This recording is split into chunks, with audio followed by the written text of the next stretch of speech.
prioritas program menuju transformasi Setakat Putri Pontianak. Ayo, udah habis dah. Materi untuk sesi ini adalah materi dari Keuskupan Agung Pontianak yang akan dibawakan oleh Pastor Kelly dan moderator Pastor Pras. Ayo, Kak. Terima kasih. Itu di mana? Intuisi. Shalom Bapak Ibu. Salam. Selamat datang juga Pastor Kiai. Yel. Juga Pastor Mayong. Yang Pastor juga Bapak. Dilan, dan Bang. Pastor BKR dan Pastor Sakral. Kalau hari ini kita akan melanjutkan kegiatan kita pada kesempatan ini saya ingin Dok, suruh dia komisinya. dari pihak Gosupan. Pada kesempatan ini tanpa panjang singkat, Pedih, ya? tanpa berbanyak kata, saya persilahkan Pastor Kiai untuk menyampaikan apa yang bisa disampaikan dari pastoral policy atau kebijaksanaan dari Keuskupan tentang pendidikan. Saya persilahkan Pastor Kiai. Silakan. Oke, terima kasih Romo Pras. Selamat malam para pastor juga, Romo Pras, Pastor Mayong, ada Pastor Dilan juga di sini, dan Bapak Ibu sekalian. Jadi saya diminta oleh Sekretaris Keuskupan untuk menyampaikan materi kebijakan pastoral Keuskupan Agung Pontianak. Nah, biasanya kalau kebijakan pastoral itu dimasukkan ke dalam arah dasar pastoral atau arah dasar Keuskupan. Nah, tetapi di Keuskupan Agung Pontianak kita itu dituangkan dalam waktu itu masih dalam kebaruan spiritualitas imam Keuskupan Agung Pontianak, tapi bentuknya sudah seperti arah dasar ke pastoral keuskupan. Nah, kalau misalnya mau diakses, nanti materi saya ini ada nanti saya tampilkan juga di majalah Duta, di websitenya ada, dari kebaruan spiritualitas imam Keuskupan Agung Pontianak.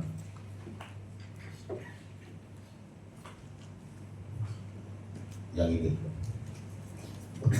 ini majalah kita. Oke. Ininya Jadi fokus diskusi pada tahu malam hari kalau ini ada website. Untuk Dulu kan beli. ini menuju transformasi. Jadi menuju transformasi setakat negeri. Siakat. Siakat pula. Siakat ini sistem informasi akademik. Soalnya saya baru habis rapat tentang siakat. Jadi kadang-kadang muncul siakat dan setakat.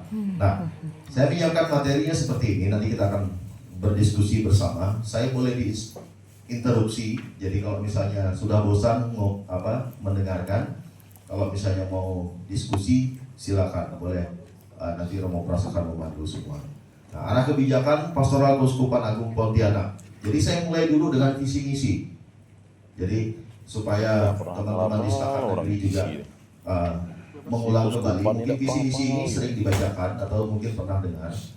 Gereja Keuskupan Agung Pontianak sebagai keluarga Injili yang mengakar, mandiri, peduli, misioner dalam bimbingan Roh Kudus, mewujudkan keadilan, damai, dan keutuhan ciptaan di tengah masyarakat yang beragam. Nanti saya akan tunjukkan bagaimana model Keuskupan Agung Pontianak. Ini misinya. Misinya ada 10. Yang pertama adalah meningkatkan kemampuan petugas pastoral secara berkesinambungan. Yang pertama, yang kedua menyelenggarakan pendidikan dan pendampingan iman anak, remaja, OMK dan keluarga. Yang ketiga, meningkatkan kualitas iman umat melalui katekese, doa, dan devosi, mengembangkan solidaritas. Yang kelima, mengoptimalkan peran kaum awam di bidang sosial, politik, kemasyarakatan melalui kaderisasi terencana. 6. Membangun jejaring dialog kerjasama dengan pemerintah, LSM, luar negeri, dan yang berkeyakinan lain secara bijak dan cermat. Ini dialog antar agama juga.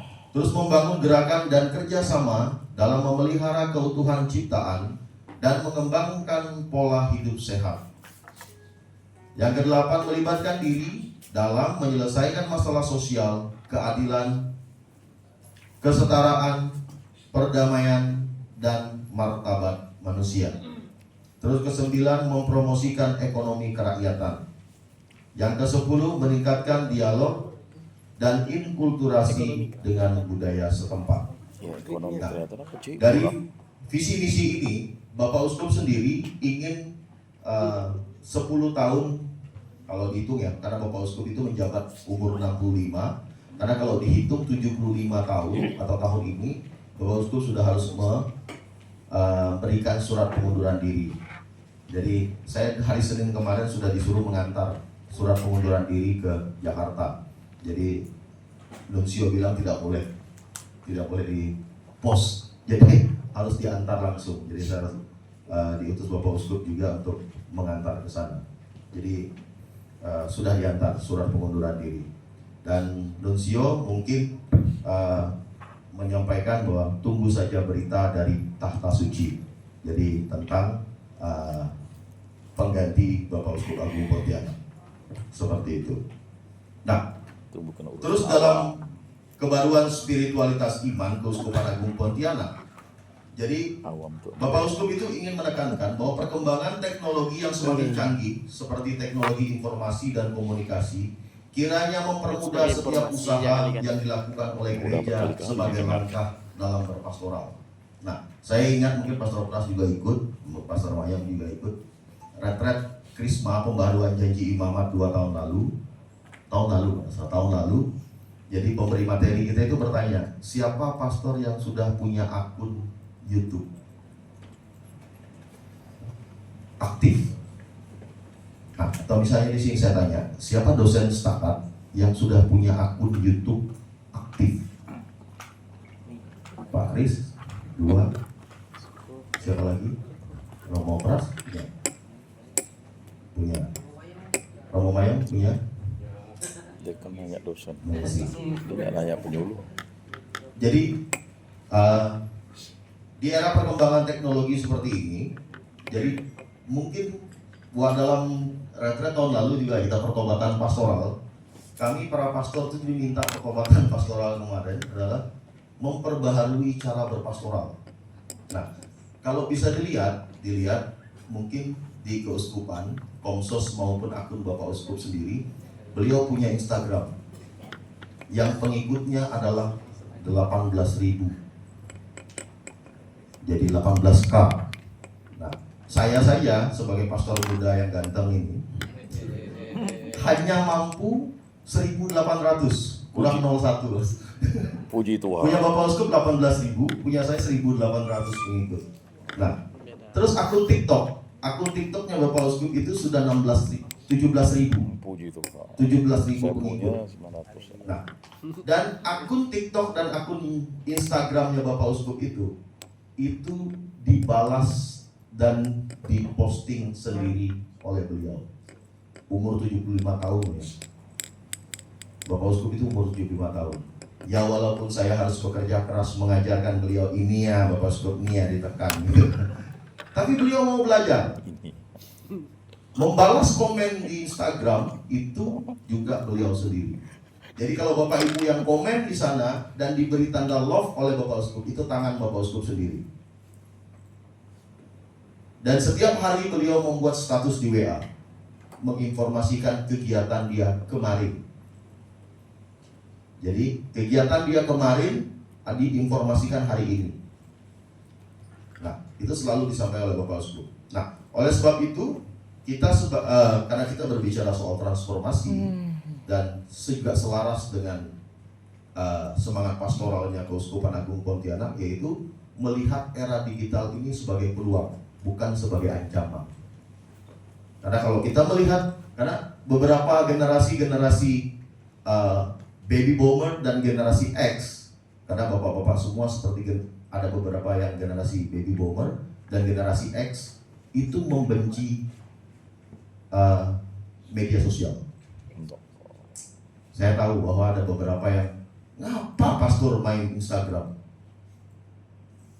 Tetapi mau tidak mau bahwa pada hari ini hampir seluruh warga negara Indonesia adalah warga negara Instagram, warga negara Facebook. Itu mau nggak mau. Dan setiap mahasiswa bisa mengakses pengajaran yang lebih baik daripada yang kita ajarkan.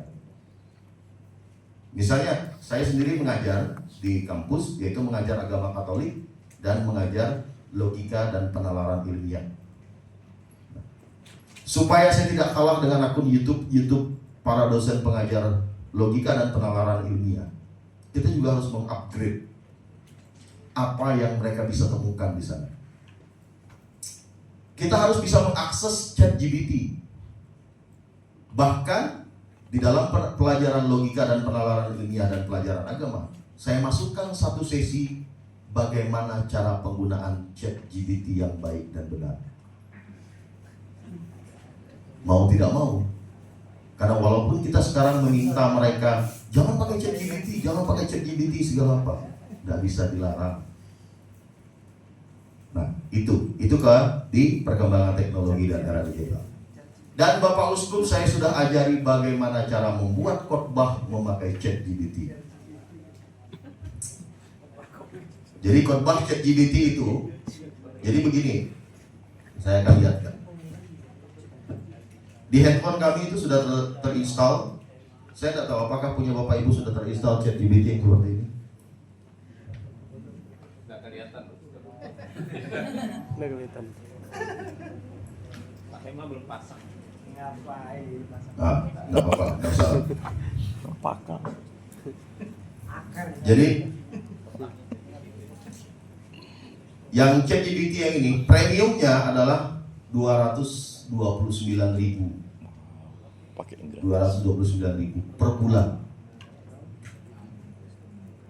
Jadi kalau misalnya ditanya bagaimana anak-anak bisa membuat presentasi begitu cepat, di sini. Tapi apakah itu dari otak mereka? No.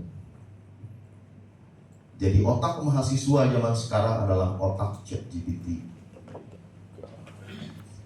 Itu bukan tantangan, itu peluang bagi kita. Makanya kalau kita mau tes mahasiswa itu punya otak atau tidak, lepaskan semua laptop dan handphone-nya, kita coba tes. Itu tidak bisa. Tidak zero. Itu juga. Mungkin beberapa kali begini kok. Itu sudah dimasukkan ke dalam arah kebijakan pastoral Keuskupan Agung Pontianak. Nah, saya harap juga dalam transformasinya Setakat ini juga dimasukkan. Saya tidak tahu, Setakat saya belum pernah lihat Instagramnya, official Instagram. Ada ya? Pasti ada. Oke. Semua ada dia. Cuman mau ada di follow. Apakah semua sudah follow? Apakah sudah semua dosen follow Instagrammu? Dibuatkanlah dosen. Ada yang follow Instagram kita, tetapi para dosen dan staf tidak memfollow Instagram, itu salah besar. Dibuatkanlah. Tolong operator buatkan tuh. Nah, makanya ini dalam kebaruan spiritualitas ya. Jadi, KTKC merupakan bagian dari usaha gereja untuk mewartakan sabda Allah di tengah situasi konkret yang melingkupi umat Katolik berpastoral. Berpastoral adalah salah satu kegiatan konkret dari KTKC. Apakah Setakat sudah membuat video dan diupload di Facebook KTKC? Udah banyak. Mantap dia. Jadi kebaruan spiritualitas iman Keuskupan Agung Pontianak dengan Setakat berarti sudah sejalan. Mantap nomor 27. Nah, terus gagasan yang diambil dari mana? Ini. Jadi gagasan tema eksiologi dari Konsili Vatikan II dan situasi eksternal yang disoroti. Jadi Bapak Uskup itu selalu menekankan tentang, walaupun beliau tidak pernah hafal ini, tapi dia selalu menyebutkan Lumen Gentium. Konsili Vatikan II menyatakan gini, di dalam Kristus gereja merupakan sakramen